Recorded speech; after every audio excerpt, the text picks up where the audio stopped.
Ninja, please. So what's up, you guys? You guys are with Film Reviewer 952, and this is my review of Puss in Boots. So, if you guys have just become subscribers of mine, if you guys are just checking out this video, don't really know me, or if you guys have been subscribed to me and just haven't checked out my older videos, you guys would not know that I have already done my review for Puss in Boots. I watched it again, and I realized that I need to really refilm it. Why? There were three things that I found very, very, very wrong with it. First was the editing. The editing sucked, and I obviously had no idea what I was doing at the time. Second was that now my room is really, really, really reorganized. It's different. My movies are over there, my dresser's over here, and I was like, now I'm standing up. Back then I was like sitting down because I was too fat and lazy to stand up. And third of all was that I looked like a complete and utter faggot. I looked like I failed at life and failed at everything, and I had complete stage fright of what I was doing. But now I feel like I've been doing this long enough to show you guys like my ass or something. Probably not. Apparently, to my old faggoty self, I saw this movie back in May last year.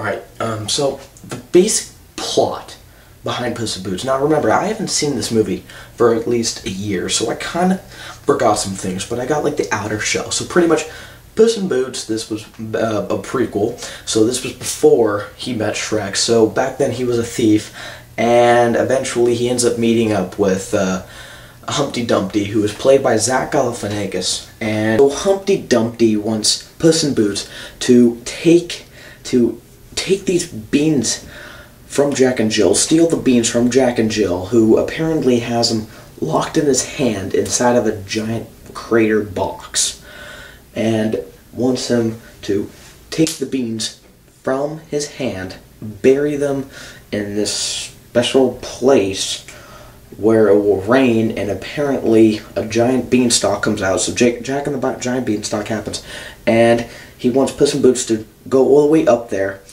apparently steal, I think, this goose chicken from its mother and bring it back down for Humpty Dumpty. That's what I can remember. So my reaction walking into this, when I was sitting in line, and I didn't really know what it was, because on the paper it said special screening. I didn't really know what I was walking into, and I took my friend, and it kind of said from the same creators of DreamWorks. We were like, alright, so it's going to be a kids movie, but we didn't really know at the time. We kind of figured Puss in Boots, but we also kind of figured something else, because it was like the only action, like, fantasy animation film that we thought of at the time, and it turned out to be Puss in Boots. We're like, alright, we could work with this, but it wasn't really at the top of the schedule. Like, we already saw, like, the first 30-second little trailer, and we're kind of like, alright, I can see something going with this. And we eventually went in the theater, and then we walked out with nothing more. This movie is just a decent animation movie. It's nothing to get excited about. It's nothing to be going totally nuts over. It's just, it's decent. It's definitely not better than Shrek's. Even I personally think maybe the third one is slightly better than Puss in Boots. I mean, I personally liked Shrek 3, the Shrek the Third. That's probably why I would say that. A lot of people didn't, so I don't know how you guys would think. But me personally, I was kind of hoping for a little bit more of Puss in Boots, but then again, like I said, it's a kids movie. It's like a higher version of Winnie the Pooh. So it's just, you won't be getting more out of this movie. Just decent. Would I recommend it to you? Well, me, for a 16-year-old kid who loves action, violence, blood, gore, people taking off other people's heads and throwing them at other people, that's what I like. But if you're like gonna be that guy in the situation who girlfriend wants to go see Puss in Boots and you go sit right through it and you hope to get something after the movie, that is probably a movie that you could sit through and probably last. But you're not really going to enjoy it on the inside. You're probably going to feel something because Shrek was probably in your family and you've watched that all when you were a kid. So, Puss in Boots, decent animation movie. It's a decent action animation movie. You're not going to get much out of this movie, but if you're going in for anything more, no, you're not going to get it.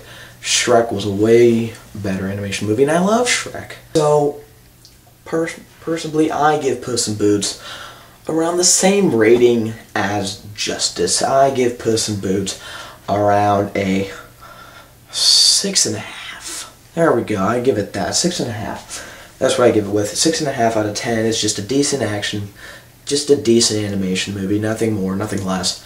And that's what I pretty much get.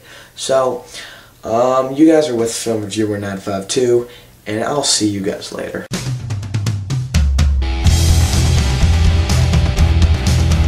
Film Reviewer 952. Subscribe rock good.